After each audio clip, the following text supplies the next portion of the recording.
മതിയായി. അങ്ങനെ ജോമോളും തിരിച്ചുവരുന്നു. ഒരു വലിയ തിരിച്ചുവരവിനായാണോ ജോമോൾ സിനിമാരംഗത്തുനിന്ന് വിവാഹശേഷം പിന്മാറിയത്? എന്തായാലും ജോമോൾ തിരിച്ചുവരികയാണ്. വി.കെ. പ്രകാശ് സംവിധാനം ചെയ്യുന്ന ചിത്രത്തിലൂടെ. ജോമോളെ സിനിമയ്ക്കുവേണ്ടി പ്രസവിച്ചതാണെന്ന് തോന്നും. ഒരു കാലത്ത് ഒരു കുഞ്ഞു മുഖം കണ്ട് ആരാധകർ കൊതിച്ചിട്ടുണ്ട്, ഇതുപോലൊരു പൊന്നുമോൾക്ക് വേണ്ടി. ഒത്തിരി നല്ല ചിത്രങ്ങളിലൂടെ ബാലതാരമായി വളർന്ന ജോമോളെ വളർന്നു വലുതായപ്പോഴും സിനിമ കൈവിട്ടില്ല. അവൾക്ക് പല സംവിധായകരും നിരവധി സിനിമകൾ സമ്മാനിച്ചു. ആ പ്രതിഭയുടെ ചിത്രങ്ങളെല്ലാം വൻ വിജയമായിരുന്നു.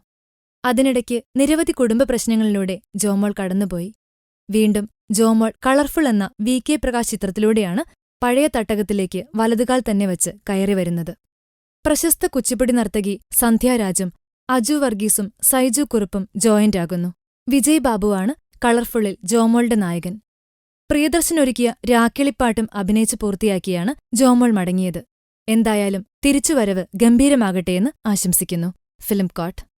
കൂടുതൽ സിനിമാ വിശേഷങ്ങൾക്കായി ഈ ചാനൽ സബ്സ്ക്രൈബ് ചെയ്യൂ. Film coat.